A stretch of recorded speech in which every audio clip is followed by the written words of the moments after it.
नमस्कार।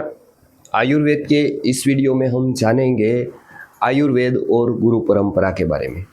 आयुर्वेद की जो अस्खलित आज तक परंपरा रही है, चरक संहिता में बताया गया है आयुर्वेदो अमृतानाम, यानी कि जितने भी न मरने वाले शास्त्र है या न मरने वाली विद्याएं हैं उसमें आयुर्वेद प्रधान है।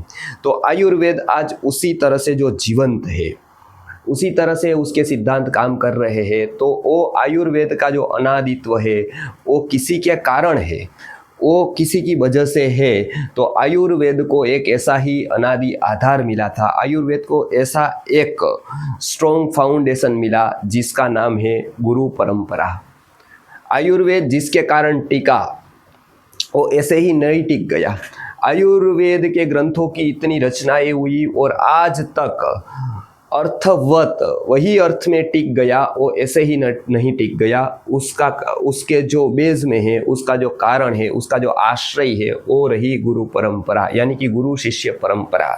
आपको पता है कि जितना ही जो वस्तु आधेय वस्तु, यानी कि जो कोई वस्तु है वो जितनी स्ट्रॉन्ग रहेगी, जितनी वजनदार रहेगी या जितनी भी महत्वपूर्ण रहेगी, उसका आधार भी उतना ही यदि महत्वपूर्ण रहा तो ही वो वस्तु टिक सकती है। मैं दो उदाहरण आपको देता हूँ। यदि आप इंडस्ट्रीज में कोई बड़ा मशीन लगाते हैं तो वो मशीन ये ज़मीन पर नहीं रह सकता है, उसके लिए फाउंडेशन भरना पड़ता है, क्योंकि वो मशीन ये ज़मीन पर यदि रख देंगे तो ज़मीन टूट जाएगी, फूट जाएगी, वो मशीन ठीक से काम नहीं कर पाएगा। इसके लिए वो क्या करते हैं, फाउंडेशन करते हैं लोहे का और उसके ऊपर पूरा का पूरा मशीन रख देते हैं। फाउंडेशन उतना स्ट्रॉन्ग चाहिए जितना मशीन वजन वाला और स्ट्रॉन्ग हो। उसी तरह से ये कहा जाता है कि सिंह का दूध यदि सामान्य पात्र में रखा जाए तो सामान्य पात्र फट जाता है, उसके लिए एक उत्तम पात्र, सोने का पात्र चाहिए। तो ही सिंही जो होती है, सिंह की मादा होती है, उसका दूध तो ही टिक पाता है उसी पात्र में। यानी कि जितनी वस्तु महत्वपूर्ण होगी, विद्या महत्वपूर्ण होगी, उतना ही महत्वपूर्ण टिकाने वाला पात्र चाहिए। तो आयुर्वेद अमृत जैसी विद्या है, उसको टिकाने के लिए गुरु शिष्य परंपरा का महत्व है। यदि गुरु शिष्य परंपरा रही तो ही आयुर्वेद टिक पाएगा, आयुर्वेद आगे बढ़ पाएगा। तो चलिए आज हम देखते हैं कि गुरु परंपरा में आयुर्वेद का क्या महत्व है और आयुर्वेद को टिकाने वाली गुरु परंपरा का क्या महत्व है। तो आज गुरु पूर्णिमा के अवसर पर ये ज्ञात करना बहुत महत्व का है कि गुरु का क्या महत्व है आयुर्वेद में, और गुरु शिष्य परंपरा में जो आयुर्वेद आया वो वाकई ही वो सत्य आयुर्वेद है, वो सत्य निष्ठा वाला आयुर्वेद है। तो चलिए सर्वप्रथम देखते हैं गुरु शिष्य परंपरा। आप देखते हैं कि एक वृक्ष होता है और एक उस पे चढ़ने वाली बेल होती है। तो बेल को एक आधार की ज़रूरत होती है। बेल आधार लेती है वृक्ष का और वो वृक्ष का आधार लेकर वो वृक्ष के गुण भी लेती है। तो जिसका आधार लेती है उसके गुण बेल में आ जाते हैं। तो उस तरह से यदि हम देखें उदाहरण के तहत, तो आप देखेंगे कि गिलोय यदि पीपल या वट वृक्ष में या और किसी भी पेड़ में है तो उतनी गुणकारी नहीं होती है, लेकिन वही बेल जब नीम पर चढ़ जाए तब तो वो अद्भुत कार्य दिखाती है और इसका अमृता जो नाम है वो सार्थक कर पाती है। वो अमृता तभी नाम सार्थक कर पाती है जब वो बेल को, जो वो गिलोय की बेल को नीम जैसा पेड़ मिलता है। तो नीम जैसे पेड़ के जो गुण है वो बेल ग्रहण कर पाती है। उसी तरह से आयुर्वेद की ये बेल को वर्षों वर्षों तक ये गुरु परंपरा रूपी पेड़ का आश्रय मिला। वो आश्रय मिलने से ही अनुक्त अर्थ जो था, यानी कि बिटवीन जो लाइंस का या कहा जाता था, और ज़्यादातर आयुर्वेद के कंसेप्ट बिटवीन द लाइंस है, वो ग्रंथ में पंक्ति रूप में नहीं देखने को मिलते, लेकिन दोनों पंक्ति के बीच में वो कहा गया है। वो कुछ सीक्रेट्स है, वो कुछ ऐसी बातें हैं जो गुरु एक शिष्य को बताता है। तो वो कंसेप्ट जहाँ तक रहा वहाँ तक तो आयुर्वेद की जो ध्वजा है वो पूरे विश्व में फरकती रही। वो आयुर्वेद की ध्वजा ऊंचे और ऊंचे उड़ती रही। लेकिन आज ऐसा क्रम आ गया, आज ऐसी दुविधा आ गई, आज ऐसी स्थिति आ गई, दुर्भाग्य से गुरु परंपरा रूपी आश्रय जो नीम के पेड़ जैसा था वो धीरे धीरे उसमें उधी लग गई, दीमक लग गई, और आज देखे तो वो वृक्ष एकदम जर्जरित दिखाई दे रहा है। और वो गिलोय की बेल जिसको नीम का आश्रय चाहिए था वो कहीं ना कहीं कंटक वाले पेड़ पर या बबूल के पेड़ पर या ऐसे कोई भी छोटे मोटे पेड़ पर आज लटकी हुई है। वो इंतज़ार करते हुए कि कब मुझे नीम का पेड़ का आश्रय मिलेगा और कब मैं फिर से उसी तरह से गुणान्वित हो जाऊंगी। तो आज ये करुणा की गाथा मैं आपको बता रहा हूँ कि आज गुरु परंपरा रूपी जो आश्रय वृक्ष था वह जर्जरित अवस्था में आ गया है। उसका स्थान आज हमारी कॉलेजों ने, यूनिवर्सिटी ने ले लिया है और उसका परिणाम हम देखते हैं। आज नहीं कोई अध्ययन विधि है, नहीं कोई अध्यापन विधि है, नहीं कोई दीक्षा है, नहीं कोई गुरु का रोल है और नहीं कहीं कोई विद्या की बात है। केवल और केवल भौतिक में आयुर्वेद सिमट गया है और ऐसा देखकर दुख बहुत होता है। तो सत्य जानने के लिए क्या था आयुर्वेद का वो नीम का वृक्ष, जो गुरु परंपरा रूपी नीम का वृक्ष था, जिसके ऊपर बेल इतने ऊंचे चढ़कर इतनी फलान्वित और पुष्पान्वित हुई थी। तो वो चलिए देखते हैं सर्वप्रथम कि गुरु परंपरा में किन किन चीज़ों का महत्व है। तो सर्वप्रथम हम देखते हैं कि जो भी कुछ आपको पढ़ना है सर्वप्रथम तो वो आपको क्या पढ़ना है। तो सर्वप्रथम आपको पढ़ने जैसी हजारों वस्तुएं हैं समाज में। आप जो देखेंगे उसको होगा मैं ये कोर्स कर लूँ, मैं ये कोर्स कर लूँ, मैं ये कोर्स कर लूँ। तो सर्वप्रथम तो पहले आपको ये नियत करना है, आपको निश्चित करना है कि आपको क्या पढ़ना है। तो उसको कहा गया है शास्त्र परीक्षा। इसका बहुत महत्व है, यानी कि आपको कैरियर आप चूज करते हो तब, या कोई भी वस्तु आप सीखने का आरंभ करते हो तो सर्वप्रथम आपको क्या करनी है, शास्त्र परीक्षा करनी है कि जो मैं सीख रहा हूँ वो सत्य है कि गलत है, उसका बेस कौन सा है और वो मुझे क्या काम आएगा और उसका भविष्य क्या है।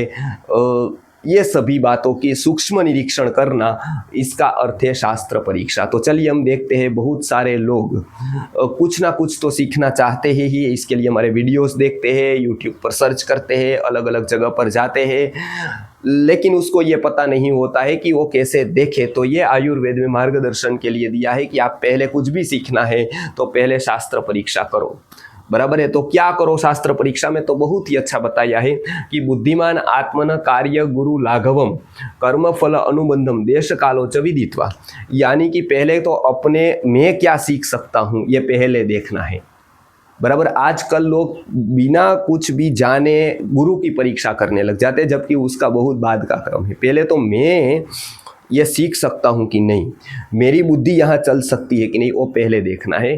तो बुद्धिमान आत्मानः कार्य गुरु लाघवम, ये मेरे से हो सकता है तो मैं सीखूंगा, नहीं हो सकता है तो प्रयत्न करूंगा, लेकिन पहले मैं निश्चय करूंगा क्या सीखना है। फिर क्या, कर्म फल अनुबंधम, यानी कि उसका फल क्या है, मैं क्यों सीखूंगा वो, बराबर है। तो वो भी देखना है। देश और काल, इसके लिए ये बराबर देश है, ये काल बराबर है, वो भी विचार करना है। युक्ति दर्शनात् विशक बुभुषु शास्त्रम एवं आदितः परीक्षेत, यानी कि पहले आप जो विषय सीख रहे हो उसकी परीक्षा करो, ये कैसा है, उसके लिए क्या क्या करो। तो इसमें बताया गया है कि ऐसे तो विविधानि ही शास्त्राणि भिषजाम प्रचरन्ति लोके है, बहुत सारे शास्त्र है या विषय है, वो बहुत सारे है पूरे समाज में। तत्र यन्मन्येत, ये सभी में क्या क्या देखना है वो यहाँ बहुत सुंदर तरीके से बताया गया है कि जो आप्त वाक्य है, जो मतलब जो एक विज्ञान से आसेवित है, जो बहुत कुछ युक्तिपूर्ण बताया गया है, जिसका कोई बेस है, ये सब कुछ है। दूसरा, सब लोगों के लिए जो उपयुक्त है, इस तरह से इसमें कोई दोष नहीं है, इस तरह का जो विज्ञान है वो आपको सीखना है, जो आपके जीवन में काम आता है। ऐसे तो आप किसी का भी कोर्स कर दोगे तो चलेगा, लेकिन वो आपको सोचना है कि आपके जीवन में क्या काम आया। जैसे आपने कोई भी जनरल नॉलेज का कोई कोर्स किया तो उसमें आपको आ गया कि एवरेस्ट एवरेस्ट कितना ऊंचा है, नाइल नदी कितनी गहरी है, एवरेस्ट कौन पहले चढ़ा, नाइल नदी में कौन पहले तैरा, वर्ल्ड कप भारत का किसने लिया, भारत की टीम में कौन खिलाड़ी थे, कौन कैसा था, एक्टर में किसने ऑस्कार का अवार्ड जीता, कौन क्या कर रहा है, किसके साथ क्या चल रहा है, वो सब आप जानेंगे, लेकिन वो आपके जीवन में क्या काम आएगा? आपके जीवन को कौन सा प्रॉब्लम वो सोल्व करेगा? लगभग कोई नहीं। तो ये शास्त्र की परीक्षा करते हुए ये देखना है कि ये मेरे जीवन का, मेरे स्वास्थ्य का, मेरे आत्मविकास का कोई प्रॉब्लम ये सोल्व कर सकता है। बस वो यदि आपको लगे कि ये कर सकता है तो फिर आप जैसे अपने धंधे को प्रायोरिटी देते हैं, अपनी दुकान को प्रायोरिटी देते हैं, अपनी फैक्ट्री को प्रायोरिटी देते हैं, अपनी नौकरी को प्रायोरिटी देते हैं, उसी प्रायोरिटी से आपको शास्त्र की प्रायोरिटी शास्त्र को देनी है, तभी और तभी आप शास्त्र सीख पाएंगे। तो पहले ये निश्चित कर ले कि मेरे लिए ये शास्त्र ही जीवन है, यानी कि ये मुझे सीखना ही सीखना है। तो आप ये शास्त्र की परीक्षा करके दृढ़ निश्चय हो जाओगे अपने आप में कि मुझे ये सीखना ही है। तो फिर ये आपकी यहाँ पूरी होती है शास्त्र परीक्षा। अंत में ये बताया गया है कि फिर शास्त्र परीक्षा करके आप शास्त्र सीखोगे तो क्या होगा, तो बताया गया है शास्त्रम ही एवं विधम अमलम इव आदित्य तमो विधुय प्रकाशयति सर्वम। ये आपके अंधकार को दूर करेगा, संशय को दूर करेगा और प्रकाश देगा जीवन को। तो ये सबसे प्रथम शास्त्र सीखना, शास्त्र की परीक्षा करके अनेक शास्त्रों में से एक को चूज करना बहुत आवश्यक है।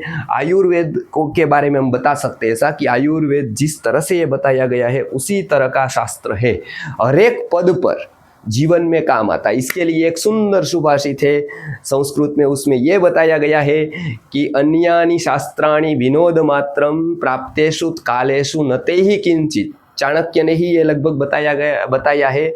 वो बताते हैं कि अन्यानि शास्त्राणि विनोद मात्रम, बराबर, वो जो भी आप सीखते हैं, पेपर पढ़ते हैं या फिर वीडियोस देखते हैं, कुछ भी करते हैं, तो वो विनोद मात्र है, वो आपका मनोरंजन हो जाता है उतनी देर तक। प्राप्तेषु तो कालेषु नते ही किंचित। आप यदि संकट में आ गए तब आपका कुछ उपयोग का वो नहीं होता है। तो उपयोग क्या क्या होता है, तो बताया गया चिकित्सित ज्योतिष मंत्रवादाः पदे पदे प्रत्ययमा वहन्ति। यानी कि चिकित्सा शास्त्र, ज्योतिष शास्त्र और मंत्र शास्त्र वो पद पद पर आपको काम आता है। ये इसके लिए आयुर्वेद में किया गया परिश्रम किसी का कभी व्यर्थ नहीं जाता है। कुछ ना कुछ तो वो सिखा ही देता है, और वो सीखा हुआ कहीं ना कहीं तो आपको काम आ ही जाता है, क्योंकि अनंत ये विश्व है, उसमें आपकी यात्रा भी अनंत है। तो उसमें कुछ भी आपने एक शब्द भी सीखा हो आयुर्वेद का, वो कभी व्यर्थ नहीं जाएगा, कहीं ना कहीं तो आपको कहीं ना कहीं किसी रूप में तो काम आ ही जाएगा। तो इसके लिए सर्वप्रथम ये शास्त्र परीक्षा की बात करने के बाद दूसरी बात, जो शास्त्र सिखाने वाला कैसा होना चाहिए उसकी भी परीक्षा बताई है आयुर्वेद में, उसको कहते हैं आचार्य की परीक्षा। तो आचार्य ही शिष्य की परीक्षा करे ऐसा नहीं है, पहले शिष्य आए, बराबर, सब कुछ देखे, अवलोकन करे और आचार्य की परीक्षा करे। तो आचार्य की परीक्षा भी आयुर्वेद में बताई गई। ऐसा नहीं है कि आचार्य कैसा भी हो आप उसको भगवान मान लो, आप उसको स्वीकार कर लो, उसके लक्षण दिए गए हैं। उसमें यह बताया गया है कि ततो अनंतरम आचार्यम परीक्षेत, आचार्य की भी परीक्षा करो। क्या क्या देखो उसमें, तो बताया गया तद यथा पर्यवदात श्रुतम, उसने पहले तो बहुत सुना होना चाहिए। हमारे यहाँ विद्वान के लिए शब्द वेल रेड नहीं है। जिसने लाइब्रेरी में बैठकर हजारों किताब पढ़ी, यूपीएससी क्रैक करने के लिए जो लोग देते हैं वो लाइब्रेरी में बैठ जाते हैं और वहाँ का खोज कर लिखते हैं। जो बातें पढ़ी जाती है वो ज़्यादा याद नहीं रहती है, लेकिन जो बातें सुनी जाती है वो गहराई से याद रह जाती है, क्योंकि हमारी श्रोत्रेंद्रिय है ना, वो बहुत पावरफुल है। इसके लिए भक्ति में भी श्रवण भक्ति का प्रथम क्रम आता है। जो सुना जाता है ना वो बहुत ही उत्तम है। इसके लिए वेद सुने गए, इसके लिए उसका नाम क्या पड़ा, श्रुति, और परंपरा का नाम क्या पड़ा, श्रुति परंपरा। लेखन बहुत बाद में हुआ, पहले तो गुरु सुनाता था, पुस्तक भी नहीं था, पेन भी नहीं थी, कुछ भी नहीं था, लेकिन तब इससे ज्यादा विद्या थी। पुस्तक आने पर विद्या बढ़ी नहीं, विद्या घट गई। हाँ, क्वांटिटी में ज़्यादा लोग पढ़ लिए वो बात अलग है, लेकिन क्वालिटी में तो घट गई, क्वांटिटी बढ़ गई। मानो कि जो व्यक्ति पहुंच भी नहीं पाता है सुनने को, तो वो तो बात अलग है, लेकिन लिखना उतना कभी भी गहरा नहीं हो सकता है जितना सुनना गहरा होता है। पढ़ने में इतनी एकाग्रता नहीं आ सकती है जितनी सुनने में आ सकती है। तो ये बहुत महत्व का श्रुत है। इसके लिए उसके लिए बताया गया बहुश्रुत। विद्वान किसको कहते हैं? जिसने बहुत सुना हो, बहुत पढ़ा हो, विद्वान नहीं, बहुत देखा हो। तो पर्यवदात श्रुतम, यानी सभी बाजुओं से गुरु के पास रहकर उसने श्रुत का आलोकन किया हो, श्रुत को लिया हो, बराबर है। परिदृष्ट कर्माणम, परितः उसने अनेक कर्मों को देखा हो।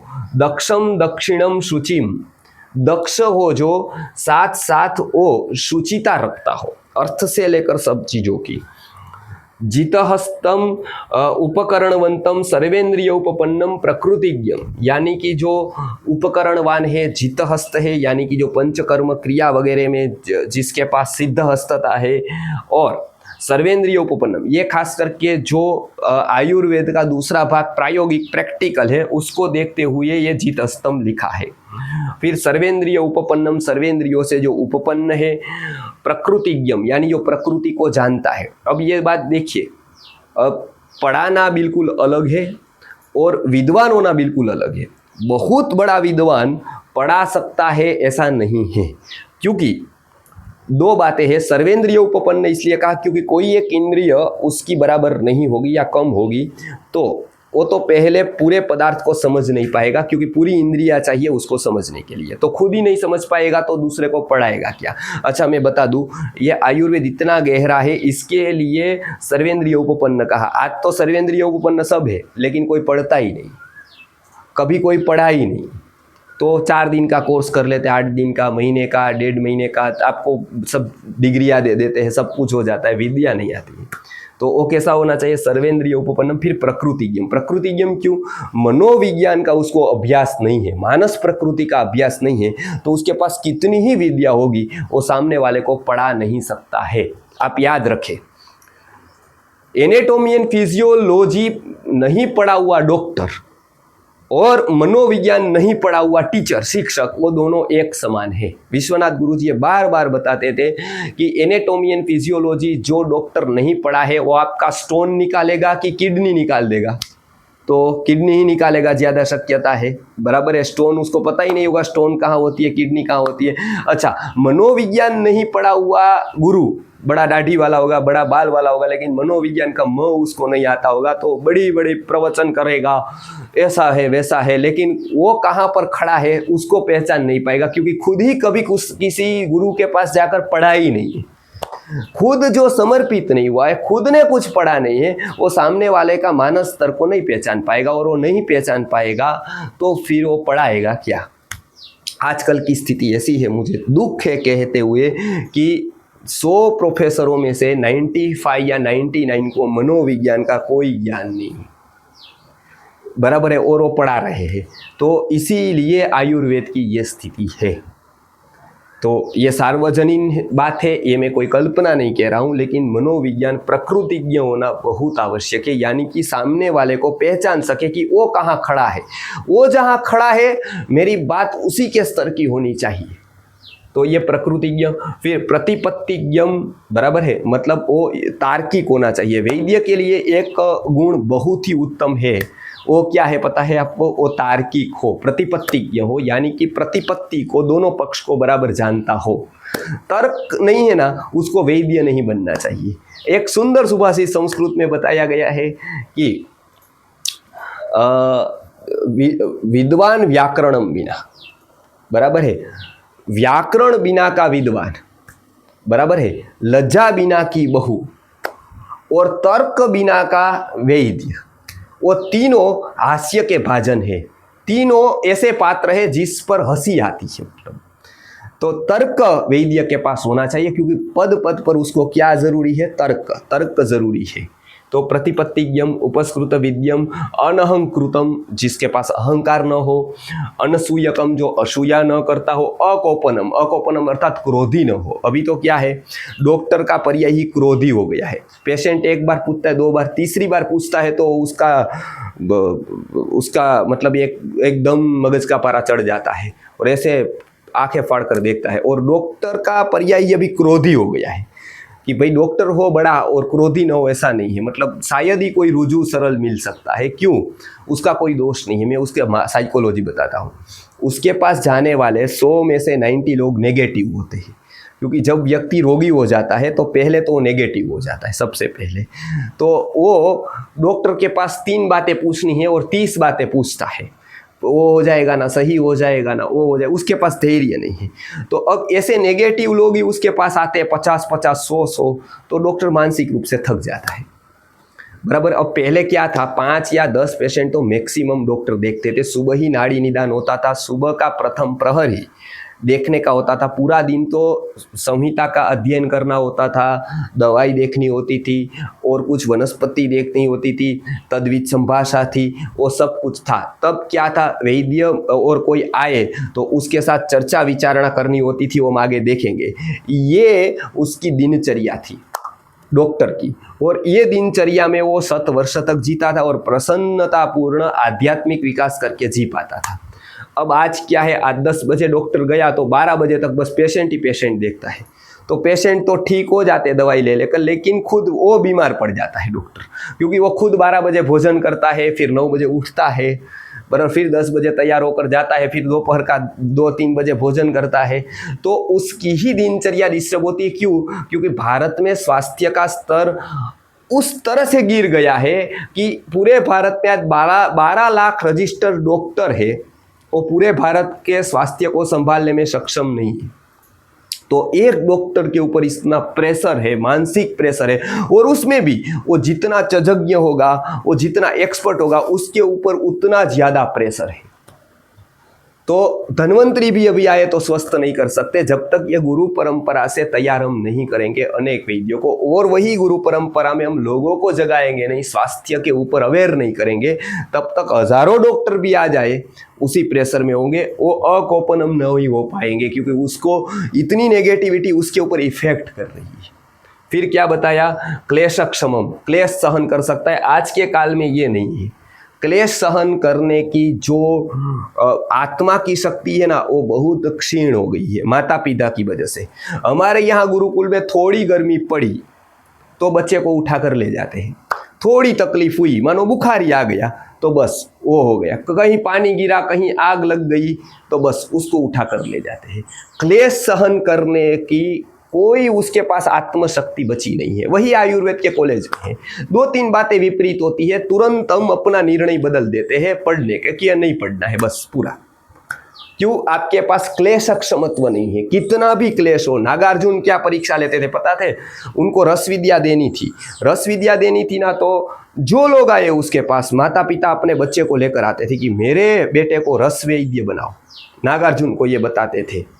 तो नागार्जुन परीक्षा करता था, वो परीक्षा करके उसको बाहर लेटा था सोने में, बच्चे को परीक्षा करता था।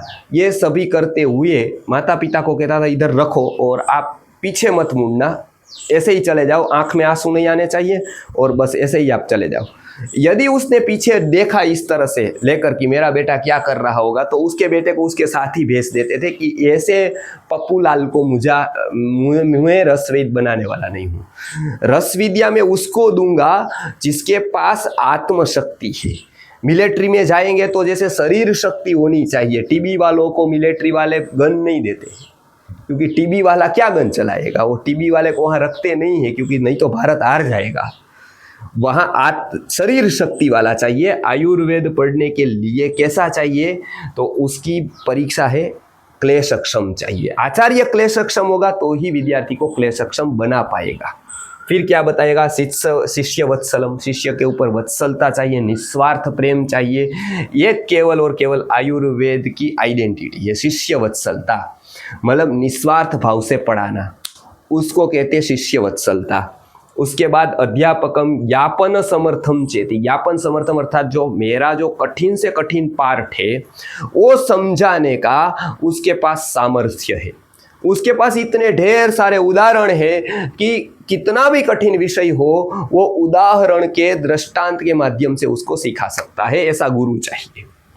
एवं गुणो ही आचार्य, ऐसा जो आचार्य है, सुक्षेत्रम आर्तवो मेघइव, वो एक आचार्य काफ़ी है क्या करने के लिए, तो बोले कि जैसे मेघ होता है वो जैसे कि अनेक पेड़ पौधों को उगा सकता है, एक ही मेघ बारिश करके हजारों लाखों करोड़ों पेड़ उगा सकता है, उसी तरह से ऐसा जो आचार्य है वो सुशिष्यम आशु वैद्य गुण संपादयति, वो गुणवान ऐसे अनेक शिष्य संपदा को तैयार करने में समर्थ हो सकता है, ऐसा आचार्य। तो इस तरह का जो आचार्य है, शॉर्ट में कहे तो इस तरह का आचार्य कि जिसने गुरु परंपरा से पढ़ा हो, जिसने गुरु परंपरा से विद्याएं ली हो, निस्वार्थ भाव से देने का जो प्रयत्न कर रहा हो, और जो इस गुरु परंपरा में आयुर्वेद के जो भी सिद्धांत है वो पढ़ाने में सक्षम हो, तो ऐसे आचार्य की खोज करनी चाहिए,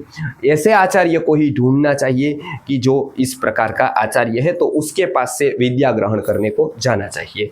आगे बताते हैं कि शिष्य के रूप में हमारा कर्तव्य क्या है, यानी कि हम शिष्य है कि नहीं पहले, या तो हमको सही मायने में शिष्य बनने के लिए क्या करना है। तो इसके लिए बताया गया है कि शिष्य का कर्तव्य एवं शास्त्र दृढ़ता। तो चलिए देखते हैं शिष्य को क्या करना है। तो उसके लिए बताया गया है तम अनुसृत्य से लेकर, वहाँ से लेकर यानी कि उसको अनुसरण करते हुए, गुरु को अनुसरण करते हुए, देववच्च राजवच्च पितृवच्च भर्तृवच्च अप्रमत्तः, यानी कि आचार्य को देव राज पितृ की तरह, यानी कि उसको एक मान्य स्थान देते हुए उसके पास जाना है। जैसे भगवद गीता में बताया गया है कि तद्विद्धि प्रणिपातेन परिप्रश्नेन सेवया उपदेक्ष्यन्ति ते ज्ञानम ज्ञानिनस्तत्वदर्शिनः। उसको बड़ा इसलिए नहीं मानना है कि कोई जोर जबरदस्ती है या तो फिर उससे कुछ पा लेना है तो चलो भाई मान लो, इसके लिए नहीं मानना है। उसको इसके लिए मानना है बड़ा, क्योंकि जब हमारा मस्तिष्क है, हमारा मन है, वो उसी से कुछ प्राप्त कर सकता है जो हमारे ऊपर का स्तर का हो। नहीं तो क्या होता है कि हमारा मन ही वो ग्रहण करने में सक्षम नहीं होता, ये मन का ही स्वभाव है। तो हमारा मन उससे ग्रहण कर पाए इसके लिए उसको बड़ा मानना है। उसको बड़ा मानने में उसका फायदा नहीं है, वो फायदा हमारा ही है। इसके लिए गुरु को ऊंचा आसन दिया गया, गुरु को ऊंचा मानने की परंपरा आई, गुरु को नमस्कार करने की परंपरा आई। बार बार ये याद दिलाते रहे हैं कि गुरु हमसे बड़ा है, और वो बड़ा उसको कोई अहंकार सिद्ध करने के लिए क्या तो और कोई उसको जोर जबरदस्ती से या कोई दबाव में आकर उसको बड़ा मानना नहीं है। तो क्या करना है, तो हमारा मन है वो प्रभाव से काम करता है, स्वभाव से नहीं। जितना हमारे मन पर प्रभाव होगा किसी व्यक्ति का, उतना ही उसके गुण का, उसकी विद्या का हम लाभ ले पाएंगे। आज आप देखें क्रिकेटर और एक्टर प्रभावी है तो लोग क्या करते हैं, हेयर स्टाइल क्रिकेटर या एक्टर जैसी रखते हैं, दाढ़ी क्रिकेटर और एक्टर जैसी रखते हैं। क्यों? क्योंकि उसके मन में उसका प्रभाव है। अब वो करेंगे भी क्या, जो क्रिकेटर और एक्टर करते हैं, तो वो तो कभी गुरु के पास जाकर पुस्तक लेकर बैठते नहीं हैं। क्रिकेटर और एक्टर ये भी नहीं बैठेंगे। तो गुरु का प्रभाव रहे इसके लिए साइकोलॉजिकली ये बताया है। और आगे बताते हैं ततः तत्प्रसादात्, यानी कि वो प्रसन्न हो जाए, उस तरह से हमारा आचरण होना चाहिए। शिष्य इस तरह से यदि जाता है तो जैसे गाय के पास एक कीड़ा भी जाता है जो उसके आँच में लगता है, और एक गाय का बछड़ा भी जाता है, दोनों जाते हैं लेकिन दोनों एक ही थन के पास जाते हैं, स्तन के पास। वो थन से एक जो कीड़ा है वो खून चूसता है, उसको खून मिलता है, और एक बछड़ा है उसको दूध मिलता है। सोर्स एक ही है। कीड़ा दूध नहीं पी सकता है क्योंकि कीड़े की भावना गाय को शोषण करने की होती है कि गाय से मैं कुछ ले लूँ, और बछड़े की भावना वात्सल्य की होती है। गुरु के पास भी ऐसे दो प्रकार के शिष्य जाते हैं। एक ऐसा है कि गुरु से मैं जल्दी जल्दी कुछ ले लूँ, उसके पास से विद्या ग्रहण कर लूँ और फिर अपनी दुकान बड़ी बनाकर गुरु को साइड कर दूँ और मेरा नाम, मेरा बोर्ड बड़ा बना दूँ, बराबर, गुरु को दिखा दूँ कि भी मैं भी ऐसा वैसा नहीं हूँ, मैं भी आपसे भी ज़्यादा चालाक हूँ। तो वो व्यक्ति को दूध जैसी जो सात्विक विद्या है वो नहीं मिल सकती है, बराबर है। वो कुछ तो कॉपी कर लेगा लेकिन नकल होगी। और जो अच्छा शिष्य है, शास्त्र का अधिगम करने वाला, वो क्या करेगा, वो शास्त्र को जानने के लिए ही जाएगा, वो अपना कुछ भी करना नहीं चाहेगा, बराबर है। वो गुरु को ही बड़ा करेगा और उसको पता है कि गुरु को बड़ा करना मतलब मैं ही बड़ा हो जाऊंगा उसमें।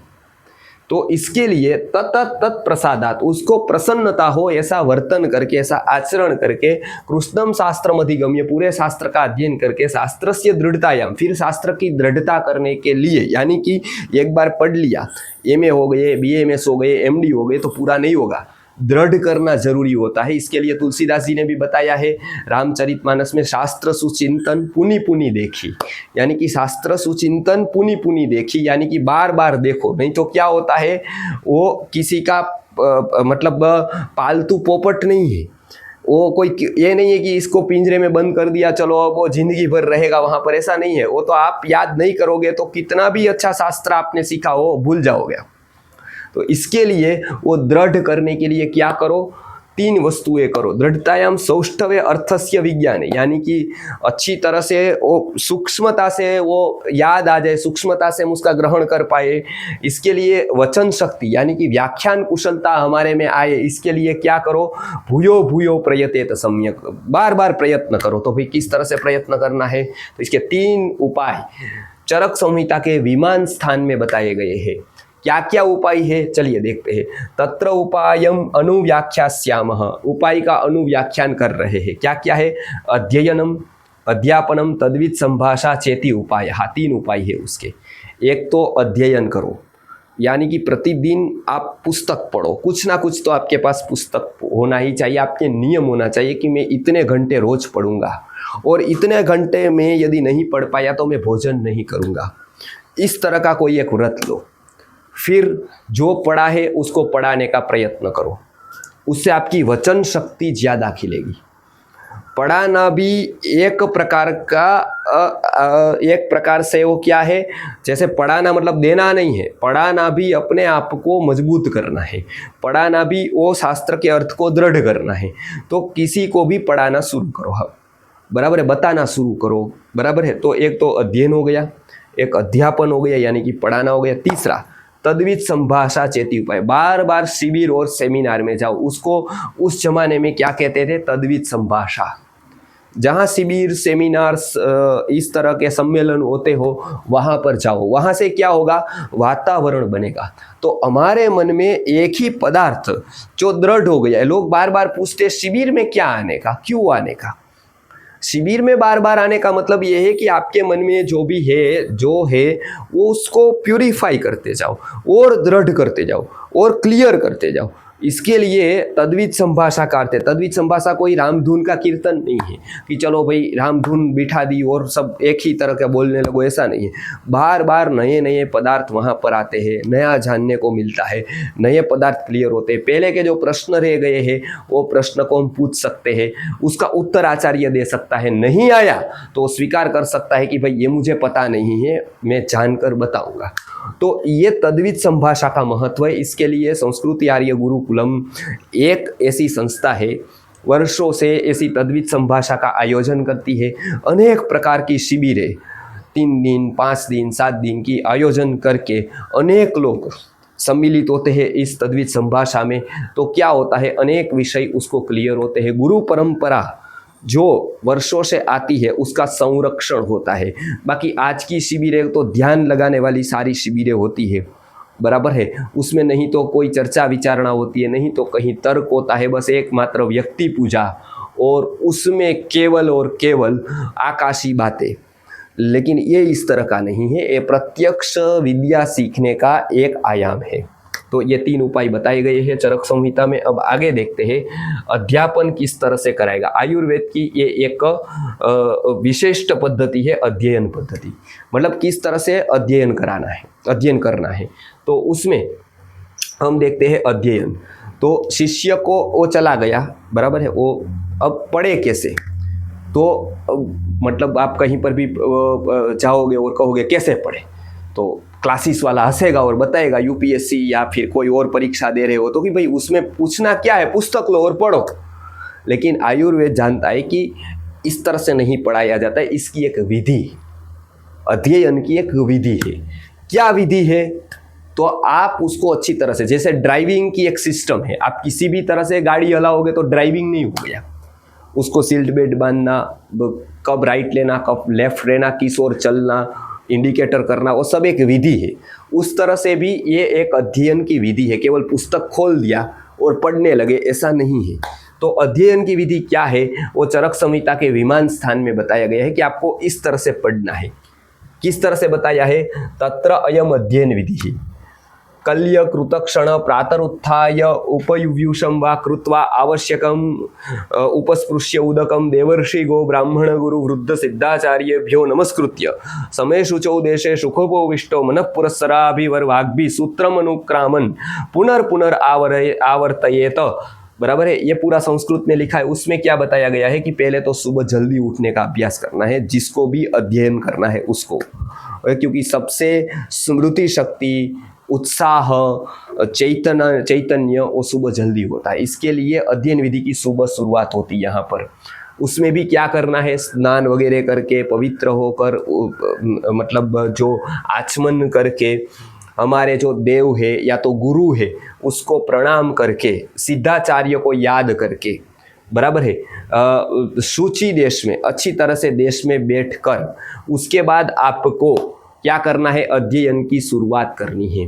अब बीएमएस या कोई भी कॉलेज में जाएंगे तो आप किस कॉलेज में इस तरह का होगा आपको, बराबर है, तो वो तो मतलब आश्चर्य की बात है कि आज ऐसा देखने को नहीं मिलेगा। लेकिन यदि ऐसा हुआ, इसका पालन हुआ, तो आप देखेंगे कि आपको क्या अनुभव होगा। तस्यैव ह्यकथिता अर्था प्रकाशन्ते महात्मनः यस्य देवे पराभक्ति यथा देवे तथा गुरु। माने जो व्यक्ति में ये भक्ति है, जो व्यक्ति इस तरह का नम्र है, उसमें क्या बताया गया, तस्यैव ह्यकथिता अर्था, जो बताए नहीं गए हैं बिटवीन द लाइन से, वो अर्थ भी प्रकाशित हो जाएंगे। तो कहीं ना कहीं उसकी प्रज्ञा जागरण का प्रयोग है ये, और ये प्रयोग नहीं लाएंगे तो कोई वैद्य निकलने वाला नहीं है, तब तक प्रज्ञा का आविष्कार होने वाला नहीं है। ऐसे जब चाहो उठो, कॉलेज में जाओ, जब चाहे मन वो उठो, जब मन चाहे कैंटीन में चले जाओ, वहाँ पर जो चाहे खाओ, वहाँ पर फ्री हो जाओ तो लड़की के साथ घूमो। और इस तरह से हम चरक बनना चाहते हैं, इस तरह से हम सुश्रुत बनना चाहते हैं, इस तरह से हम बड़े वैद्याचार्य बनना चाहते हैं, इस तरह से हम करना चाहते हैं। कुछ भी बिना मेहनत हम अपने रीत से जिएंगे और बनना चाहते हैं हम चरक, सुश्रुत, वाग्भट वगैरह या फिर वैद्य, तो इस तरह से तो हम होंगे नहीं, क्योंकि हमको पहले अनुशासन में अपने आप को लाना होगा। तो इसके लिए ये अध्ययन विधि है। इसमें बताया गया है कि आप विद्यार्थी अवस्था में जिन्होंने ये विधि का अध्ययन ये विधि से नहीं किया है, वो देखिएगा आप, वो संस्कृत के शुद्ध उच्चार से एक तो सूत्र नहीं पढ़ पाएंगे, दूसरा जीवन में आलस को दूर नहीं कर पाएंगे, गुरु के प्रति आदर सत्कार नहीं रख पाएंगे, जो मिला है उसको ठीक तरह से विनियोग नहीं कर पाएंगे, अपनी विद्या पर आत्मविश्वास नहीं ला पाएंगे। ये सब कारण है क्योंकि उन्होंने कभी भी ये विद्या को उस तरह से लिया ही नहीं है। तो ये अध्ययन विधि का पूरा जो मर्म है वो बताया गया है। उसमें बताया गया है कि सूत्र भी अनुक्रम से पढ़ो, यानी कि केवल पुस्तक लेकर बैठो ऐसा नहीं, वो सूत्र भी बार बार उच्चारण करो तो क्लियर आपको अर्थ होगा कि यह सूत्र का यही अर्थ है। बराबर, सूत्रम अनुक्रामन पुनर्पुनर आवरे, दररोज रोज उसका अध्ययन करो बार बार, और आपको यदि ये दृश्य चरक संहिता की अध्ययन विधि का आज भी देखना है, ये आज म्यूजियम में नहीं है। आपको लगेगा ये तो म्यूजियम में होगा, ये म्यूजियम में नहीं है। आज आपको यदि ये चित्र देखना है तो संस्कृति आर्य गुरुकुलम में कभी आना, बराबर है। प्रातः बच्चों को बोलते हुए देखना वो किस तरह से छंद बोलते हैं, किस तरह से उसकी वाक शुद्धि है। आपको कोई 4 दिन के कोर्स में पटाकर 5-10 हज़ार लेकर मुझे अमीर नहीं बन जाना है कि भाई चलो उसके गले में पहना दो और बस मेरी झोली भर दो आप, बस बाकी आप जो भी करो। ये विद्या का संरक्षण करने की सबसे बड़ी जिम्मेदारी हमारी है। तो ये आज आपको प्रत्यक्ष देखना है तो संस्कृति आर्य गुरुकुलम में समय निकालकर आप अवश्य आइए कि आपको यही विधि से अध्ययन यहाँ मिलेगा।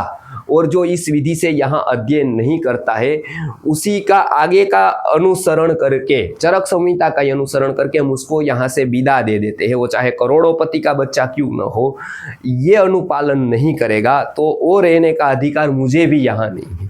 उसको तो छोड़ दो, मुझे भी बहुत सारी बातें पालन करनी होती है, किसी को भी करनी पड़ती है, तो ही ये विधि का मतलब संरक्षण होता है। तो ये विधि से ही सूत्रपाठ होता है और इससे क्या होता है, सम्यग अनुप्रविश्य अर्थ तत्वम स्वदोष परिहारार्थम, स्वदोष का परिहार करने के लिए, और परदोष प्रमाणार्थंच, परदोष यदि हम कहते हैं तो उसका प्रमाण दे पाए इसके लिए। देखिए यहाँ पर परदोष को नहीं कहना ऐसा नहीं है, उसका प्रमाण देकर उसको कहना है, ऐसा बताया गया है सब जगह पर, बराबर है। क्योंकि गलत गलत है, सत्य सत्य है। यदि आपको सही सोना जानना है तो आपको डुप्लीकेट भी पता होना चाहिए, लोहा भी पता होना चाहिए, मिश्रण भी पता होना चाहिए, सब कुछ पता होना चाहिए, लेकिन द्वेष से नहीं, प्रमाण से, बराबर है। तो एवं मध्य दिने पराह्ने रात्रौ च शश्वद अपरिहाय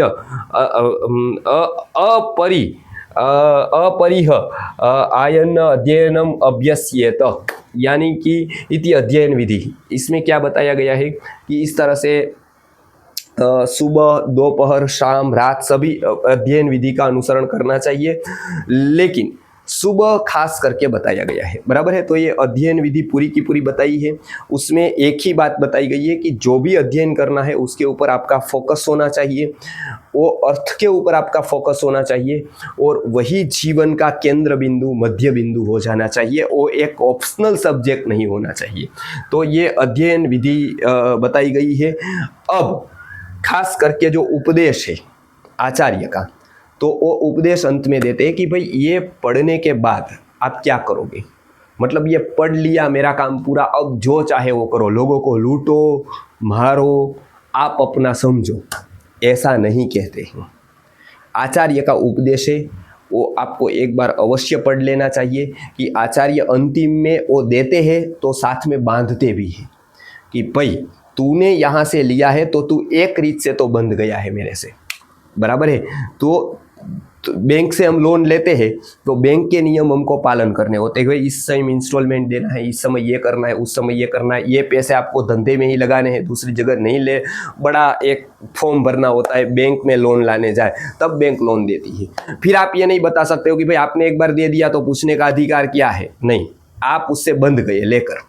शिष्य विद्या लेकर यहाँ बंध जाता है गुरु से, तो गुरु उसको बताता है कि ये विद्या का प्रयोग तुझे कैसे करना है। यदि इस तरह से तूने नहीं किया तो पहला तो मैं अनुशासन करूंगा और दूसरा मैं शाप दूंगा, मतलब तू दुर्लभ बोधि हो जाएगा। दूसरी बार, एक बार चिप निकल गई, कुदरत निकाल देता है, दूसरी बार वो, एक ही बार वो निकल जाती है, दूसरी बार वो कभी मिलती नहीं है, लगभग। तो इसके लिए उसकी विद्या का उसको गौरव हो और साथ में वो विद्या का कहीं भी वो मिसयूज न करे, लोगों की आपदा को अवसर न समझे, इसके लिए गुरु उसको बांधता है पूरा कि तुझे इसी तरह से वर्तन करना है। तो ये आचार्य का शिष्य को उपदेश शुरू होता है। अभी बहुत रमणीय उपदेश है। तैत्तरीय उपनिषद पढ़ेंगे तो अंतिम में ये आचार्य का उपदेश वहाँ पर भी बताया गया है, जो अंत में यानी कि जो शिष्य जाता है, पहले आरंभ में भी बताते हैं जब गुरुकुल में प्रवेश होता है तब, और अंत में भी बताते हैं कि वेदमनुचाचार्यो अंतेवासिनम अनुशास्ति सत्यम वद धर्मंचर मातृदेवो भव पितृदेवो भव आचार्य देवो भव अतिथि देवो भव यानी अनवद्यानि कर्माणि तानि सेवितव्यानि नो इतराणि। इस तरह से तैत्तरीय उपनिषद में जो आचार्य उपदेश देते हैं उसको, एवं उपासितव्यम एतद अनुशासनम एतद वर्तितव्यम, इस तरह से उसको बांधते हैं। उसको बांध कर ये प्रतिज्ञा करते हैं, उसको उसके पास से ये कमिटमेंट लेते हैं कि मैं गलत कुछ भी नहीं करूँगा जीवन भर। यदि मैं गलत करूँगा तो आप मेरा अनुशासन करने के लिए आपका पूरा अधिकार है, बराबर है।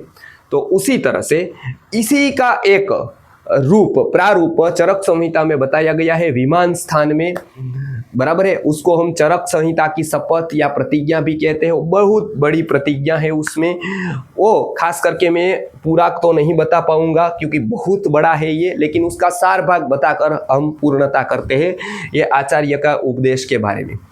तो सर्वप्रथम ये बात ध्यान में रखनी है कि ये वैद्य विद्या है, वैदिक विद्या है, उसके प्रति लांछन न लगे, बराबर है। और खास करके निस्वार्थ सेवा से वो लोगों का दिल जीत सके, वो आयुर्वेद के ऊपर श्रद्धा और विश्वास बढ़ा सके, इस तरह का आचरण वैद्य का या गुरुकुल के पढ़ने के बाद शिष्य का होना चाहिए। तो इसके लिए बताते हैं यहाँ पर अथैवम अग्नि सकाश है, जैसे शादी अग्नि के सकाश में प्रतिज्ञा ली जाती है, उसी तरह से अग्नि को कहकर ब्राह्मण सकाश है जो पुरोहित होता है, तो उसके सकाश में भिषक सकाश है वैद्य होता है, उसके सामने अनुशिष्यात यानी कि वो अनुशासन करता है शिष्य का। क्या होता है? ब्रह्मचारिणा श्मश्रुधारिणा सत्यवादिना अमांसादेनम मेध्यसेविना निर्मत्सरेण अशस्त्रधारिणा च भवितव्यम नतम एमचनात् अकिंचित कार्यम स्याद अन्यत्र। वो कहते हैं कि मैं सब कुछ आपको बता दूं, बराबर है, वो सब कुछ मानना जरूरी नहीं है।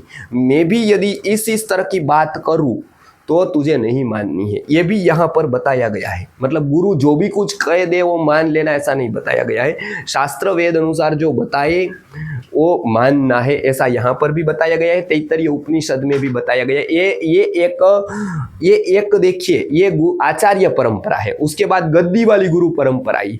गुरु कुछ पढ़ता नहीं है, क्या करता है? कंठी दे देता है, माला दे देता है, कान में मंत्र फूंक देता है और जाओ तेरी मुक्ति हो गई, बराबर है। इस तरह की गुरु परंपरा उपनिषदों में नहीं है, बराबर है। ये आचार्य परंपरा है, यहाँ से वो शुरू होती है और उसको व्रत देते हैं। इसके लिए इसको बोलते हैं विद्या व्रत स्नातक। विद्या तो ले ली, अब उसको व्रत देना है, मतलब कुछ कमिटमेंट लेना है, कुछ उसके जीवन में व्रत देना है। तो ये यहाँ से शुरू करके उसके बाद ये पूरा का पूरा यहाँ पर किस तरह से उसको लेना है, खास करके गरीबों के पास से, यतियों के पास से, सन्यासियों के पास से, विधवाओं के पास से तो पैसा लेना नहीं है। दवाई भी देनी है, निदान भी करना है, ये सब कुछ करते हुए भी पैसा उसके पास से नहीं लेने। ऐसे व्यक्ति गिनाए गए हैं कि इसके पास से तुझे कभी भी मन से अपेक्षा नहीं रखनी है, बराबर है। इतनी सेवा तो तुझे कंपलसरी करनी ही है क्योंकि इतनी सेवाएं ली है। अब आज विचार करो, कोई मेडिकल कॉलेज डॉक्टर को ये कहे तो ये हो सकता है? नहीं हो सकता है। यदि दूसरी बात, किसी व्यक्ति का चिकित्सा तुझे अर्थ मिलेगा वो बात अलग है, लेकिन अर्थ को केंद्र में रखते हुए नहीं करनी कि मुझे पैसा मिले इसलिए नहीं करनी है, बराबर है। चरक संहिता में बताया गया है रत्न राशिम परित्यज्य प्रांशु राशिम उपासते, यानी कि बहुत बड़ा पुण्य का भाग वो गवा देता है और मिट्टी ले लेता है, उस तरह से नहीं करना है। परम पूज्य गुरुजी बताते थे कि आज मैं पूरे भारत की यूनिवर्सिटी को चैलेंज करता हूं कि मेरा कोई भी शिष्य, मैंने 500 लोगों से लेकर 1000 लोगों तक पढ़ाया है, जिसको मैं अंतरंग शिष्य बताता हूं, ऐसे लोगों का मैं गारंटी लेता हूं कि एक भी रुपया का कहीं भ्रष्टाचार करे वो लोग, आपसे कहीं पर भी पैसे मांगे और आप उसको प्रूफ कर दे कि हाँ मेरे से इतने पैसे मांगे, तो मैं जल समाधि उसी दिन ले लूँगा, बराबर है। और जीवन भर में एक भी व्यक्ति उसके पास ये चैलेंज को लेकर गया नहीं। और गुरुजी बताते थे कि ऐसा एक भी चांसलर मुझे बताए, बराबर है, इतनी यूनिवर्सिटी में से कि वो जल समाधि ले, तो मैं 50 लोग उसकी यूनिवर्सिटी में निकले हुए उसके पास लेकर जाऊंगा और उसको मैं बताऊंगा, लो जल समाधि, इसने गलत ऑपरेशन किए, इसने गलत IVF किया, इतने गलत प्रसूति की है, इतने गलत वो किया है, इसने गलत ये किया है। हजारों लाखों में ऐसे डॉक्टर बता सकता हूँ। तो ये क्या है, गुरु परंपरा का महत्व यहाँ पर है कि वो वहाँ बांधता है। आज उसको बांधने वाला कोई नहीं है। आज कोई डॉक्टर गलत करता है तो उसका आचार्य कौन है, तो वो ढूंढता है डायरी में कि कौन गुरु के पास पढ़ा था। हम बताते, ये वो सामने आकर बता, मैं तेरा प्रोफेसर रहा हूँ। हाँ साहिब, आप थे कुछ, मेरे प्रोफेसर थे, कभी एक लेक्चर लेने आए थे। अब वो उसको याद ही नहीं है, क्योंकि 108 प्रोफेसर होते हैं, यहाँ छोड़कर नौकरी जाते हैं दूसरी जगह, दूसरे से तीसरी जगह। अब वो कहाँ चरक को पढ़े, कहाँ सुश्रुत को पढ़ाए, कहाँ भागवत, उसको भी कहाँ याद रहे कौन प्रोफेसर आया था, किसने ज्वाइन ली थी, और सरकारी नौकरी के बाद कौन चला गया कहाँ। ये गुरु का कोई महत्व ही नहीं रहा है। ये सा 108 के पास पढ़ना, ऐसी व्यभिचारिणी विद्या, थोड़ा इससे ले लिया, थोड़ा इससे ले लिया, थोड़ा इससे ले लिया, तो एक फोकस कभी होता नहीं है। कोई गुरु ही नहीं है इसके लिए कोई उसको बांधने वाला नहीं है। वो जो बांधने वाला नहीं है, तो आप देख सकते हैं कितना भ्रष्टाचार एक मेडिकल फील्ड में है, और कोई उसको रोक नहीं सकता है। रोकने वाला था, उसको हमने साइड कर दिया है, जो गुरु था। तो आज ये स्थिति आई है, तो इसके लिए वो बांधता है कि तू गलत नहीं कर सकता है, तेरी विद्या का उपयोग गलत नहीं कर सकता। यदि किया तूने गलत इसमें से, तो इस बार हजारों लाखों में से एक को चूस कुदरत ने तुझे किया था, ये चिप्स दी थी, ये प्रज्ञा की प्राप्ति कराई थी। अगली बार वो निकाल देगी कुदरत चिप्स, वापस तू चला जाएगा कहीं, और फिर जन्मारा के बाद तुझे ये प्राप्त नहीं होगा। वो एक प्रकार का जो कर्म का सिद्धांत है, आत्म जागृति का सिद्धांत है, वो उसके सबकॉन्शियस में पहले दिन से गुरु डालता रहता है, और वो पहले दिन से डालता रहता है। उसका परिणाम अंतिम दिन आता है कि वो कुछ भी करने के पहले वो सोचता है, मैं इसमें आत्मा तो दांव पर नहीं लगा रहा हूँ, मेरी विद्या तो दांव पर नहीं लगा रहा हूँ। वो वस्तु से ज्यादा अपनी विद्या की, अपनी आत्मा की कीमत जानता है। तो ये उसका अनुस्मरण हमेशा रहता है। इसके लिए वो जो पढ़ाता है ना, वो लाजवाब होता है। वो पैसे के लिए नहीं पढ़ाता है, वो कुछ मांगने के लिए नहीं पढ़ाता है। उसका जो निकलता है ना, वो अपने आप निकलता है। जैसे माता कुछ मिले इसके लिए बच्चे को दूध नहीं पिलाती, वो पिलाती है तो उसमें सर्वगुण आ जाते हैं दूध में, क्योंकि वो उस सोर्स से आता है। वो पूरा का पूरा गिनती वहाँ पूरी हो जाती है, और वो वहाँ से आता है, इसके लिए उसका कोई जोड़ नहीं है। ऐसा एक उदाहरण कहकर मैं ये पूरा का पूरे उपदेश की समाप्ति करूँगा। जो पूरा उपदेश है, जिसको चरक संहिता की पूरी उपदेश विधि कहते हैं, ये विमान स्थान में है। चरक प्रतिज्ञा भी उसको कहते हैं। आपकी इच्छा रही तो एक बार मैं इसको पूरी की पूरी डिटेल लूँगा कि वो क्या क्या कमिटमेंट लेते हैं वहाँ पर, और वो किस तरह से मनोवैज्ञानिक अध्ययन करके वो कमिटमेंट सेट किया हुआ है, ताकि आगे जाकर समाज में, शिक्षण में और स्वास्थ्य में भ्रष्टाचार बिल्कुल ना आए। ऋषि मुनि सभी कुछ जानते हुए भी दो वस्तुएं अपने हाथ में रखी थी, एक शिक्षण और एक स्वास्थ्य। व्यापार अपने हाथ में नहीं रखा था, वो किसी को दे दिया था। शिक्षण और स्वास्थ्य दोनों अपने हाथ में इसलिए रखा था, वो दोनों सात्विक व्यक्ति के हाथ में रहे तो हजारों लोगों का भला होता है, हजारों लोगों को स्वास्थ्य की सेवा मिलती है। वही दोनों चीजें जब राजस और तामस लोगों पे जाती है, भयंकर भ्रष्टाचार वो दोनों व्यक्तित्व फैला देते हैं, शिक्षण में और स्वास्थ्य में। आज हम देख रहे हैं, इसके लिए सात्विक व्यक्ति ही शिक्षण और स्वास्थ्य में आए, और वो खुद उस पर्सनालिटी से होंगे तो वो स्वास्थ्य को व्यवस्था को और शिक्षा की व्यवस्था को 4 चांद लगाएंगे। और ऐसा एक अद्भुत उदाहरण देकर, पूज्य गुरु वर्य से मैंने अनेक बार ये उदाहरण सुना है, तो इसका एक उदाहरण देकर मैं पूर्ण करता हूँ कि सही मायने में जो अध्यापक है ना, वो जो पढ़ाता है, अंदर से उसकी बातें आती है तो सामने वाले के अंदर तक वो जाती है। ऊपर से गले से आती है, पैसे के कारण और किसी सुख सुविधा के कारण, ट्यूशन क्लास से, उससे यहाँ से आती है तो वहाँ तक ही जाती है, उसका कोई परिणाम नहीं आता है। गुरुजी हमेशा बताते रहते थे कि अकबर का एक 9 रत्न में से एक रत्न तानसेन था, बराबर है। तानसेन के पास से अकबर संगीत सुनता था, तो संगीत इतना सुनता था संगीत में, उसको रस लग गया, क्लासेस दी, पुरस्कार दिया, रोज तानसेन पढ़ाने आता था।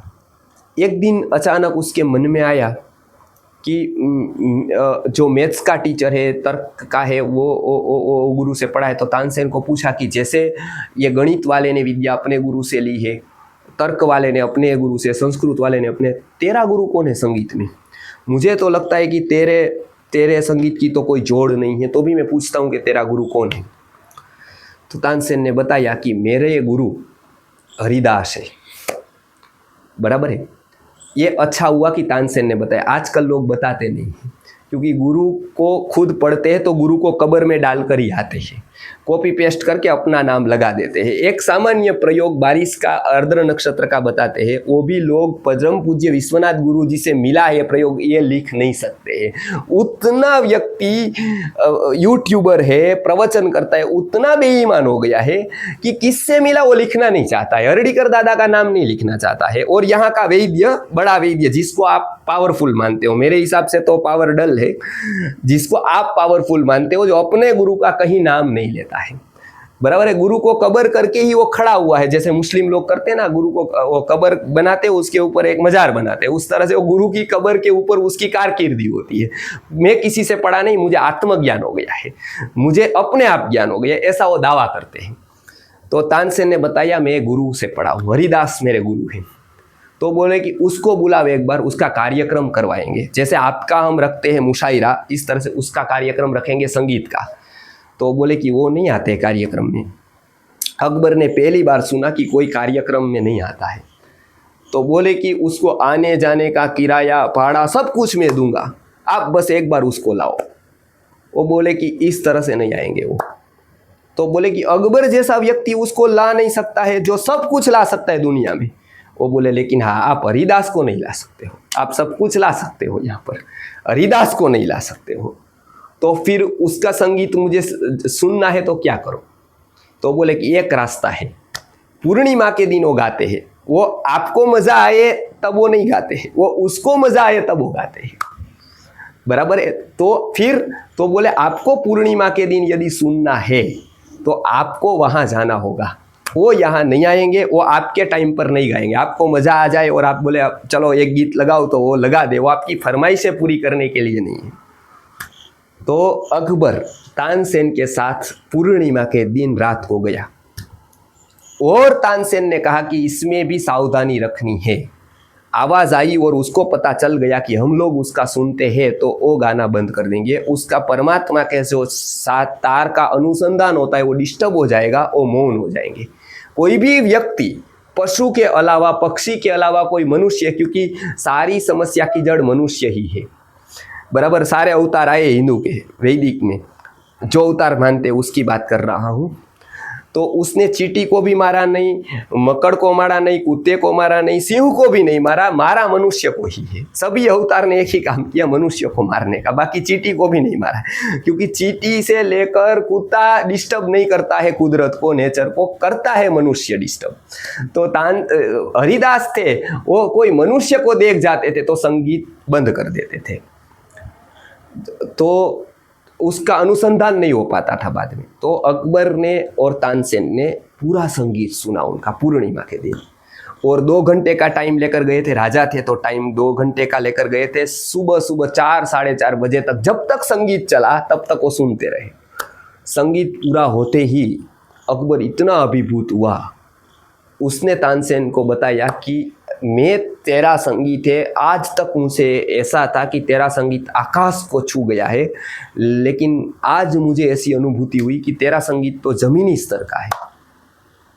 तानसेन का, हरिदास जी का संगीत तो इस ऊंचाई का है, मैं अपने आप को भूल गया पूरा, जो मैं कभी तेरे संगीत से नहीं भूल पाया। तो उसका इतना ऊंचा संगीत है जो आज तक मैंने सुना तो नहीं, कल्पना नहीं कर सकता था मैं कि इतना ऊंचा संगीत हो सकता है। तो इतना फर्क क्यों हुआ? तू गुरु उस स्थान पर है, 100% है, और तू 1%, आज मैं तुझे 100% मानता था, लेकिन आज मेरा ख्याल ऐसा हो गया कि वो 100% है तो तू 1% भी नहीं है। तो इतना फर्क क्यों हुआ दोनों में? ये गुरु का संगीत और तेरे संगीत में इतना फर्क क्यों? तानसेन ने बताया बिल्कुल सही बात है। इसके दो कारण हैं। क्या कारण है दो? वो बताया, एक पहला कारण तो ये है कि वो संगीत ऐसा निकाल सकते हैं क्योंकि वो संगीत अंदर से आया हुआ है।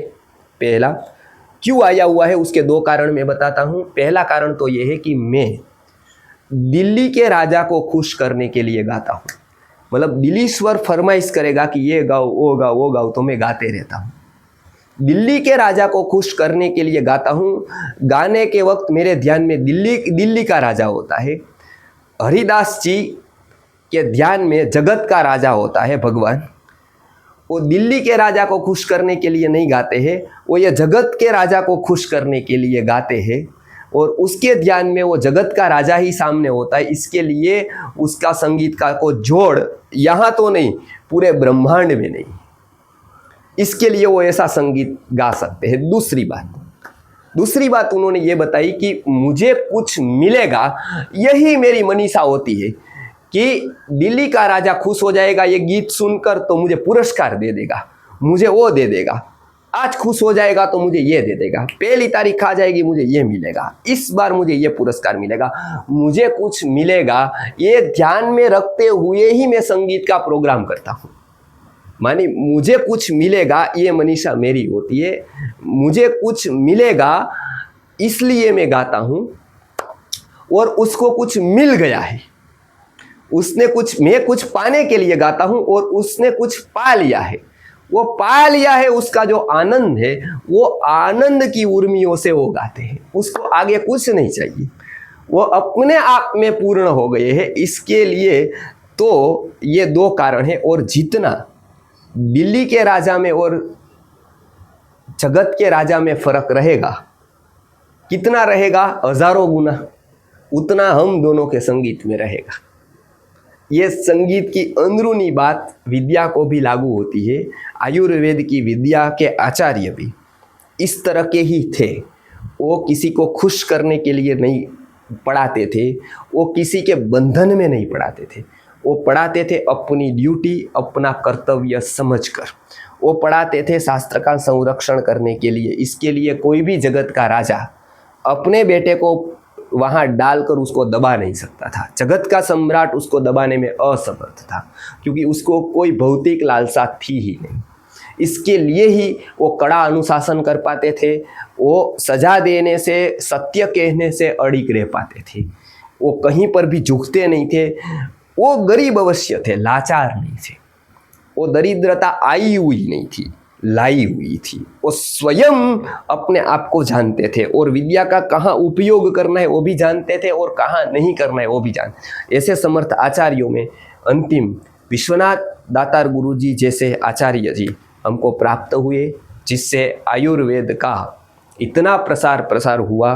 और उसी की विद्या के बदौलत आज भारत भर में आयुर्वेद का जो कुछ काम हो रहा है हमारे से, चाहे 4 लाख बच्चे सुवर्ण प्राशन ले रहे हो, इतने लोग गर्भ संस्कार करा रहे हो, यहाँ पर वैदिक पेरेंटिंग की शिविर लग रही हो, या गुरु शिष्य परंपरा की आज भी जहाँ थोड़ी भी महक आ सकती हो, तो उसकी क्रेडिट पूरी की पूरी विश्वनाथ दातार गुरु जी को जाती है कि उन्होंने ये गुरु परंपरा का संरक्षण करते हुए एक अप्रतिम प्रतिभा का परिचय देते हुए अनेक विषयों का गहन अध्ययन करके गुरु परंपरा की पुनः स्थापना की। और जो जर्जरित हालत में गुरुकुल शिक्षा व्यवस्था थी उसको पुनः अपने शक्ति सामर्थ्य का जल देकर नवपल्लवित और नवपुष्पित किया। वही गुरु परंपरा से आगे हम इस व्यवस्था को ले जा रहे हैं। आज भी ऐसे आचार्य यदि भारत में निर्माण होंगे तो ही गुरु परंपरा सही रूप से बचेगी। कोई तिकड़म से बचने वाली नहीं है, कोई बेईमानी से बचने वाली नहीं है। ये बचेगी तो केवल हृदय के भाव से, ये बचेगी तो हमारी विद्या के प्रति निष्ठा से, ये बचेगी तो हमारी गुरु के प्रति और शास्त्र के प्रति श्रद्धा से। तो यही आज के दिन हम परम पूज्य गुरु जी को प्रार्थना करते हैं कि आपकी विद्या हम ले रहे हैं। आयुर्वेद की जो विद्या बंद गई थी, यूनिवर्सिटीज़ में बंद गई थी, कॉलेजों में, वो परम पूज्य गुरु जी ने वहाँ से निकाल दी, मुक्त कराई। और समाज का अंतिम व्यक्ति, पानी पूरी की लारी वाला हो, किराना की दुकान वाला हो, सामान्य गृहिणी हो, कोई सामान्य नौकरी करने वाला व्यक्ति हो, ये सब आज आयुर्वेद उतनी आसानी से सीख पा रहे हैं, उतनी आसानी से ग्रहण कर पा रहे हैं, बिना कोई खर्च किए, बिना किसी कमिटमेंट से, बिना कोई आयास किए, तो ये केवल और केवल गुरु जी ने दिया हुआ एक अनुशासन है। गुरु जी ने जो विद्या का प्रसाद दिया है और बांटने का जो भाव दिया है, वो दो पैसे से होने वाली कभी बात नहीं है, वो दोनों ट्रांसफ़र हो सकती है। तो वो जो गुरु जी से प्राप्त हुआ है, तो आज आयुर्वेद एक अलग सदी देख रहा है, आयुर्वेद एक नई ऊंचाई देख रहा है। आयुर्वेद का ये प्रसाद जिससे प्राप्त हुआ वो परम पूज्य गुरु जी को और वो गुरु परंपरा के आदि स्थापक भगवान धन्वंतरी को प्रार्थना करते हुए हम इस सेशन की गुरु पूर्णिमा के अवसर पर समाप्ति करते हैं। नमामि धन्वन्तरिमादिदेवं सुरासुरैर्वन्दितपादपद्मं लोके जरारुग्भयमृत्युनाशं धातारमीशं विविधौषधीनाम्।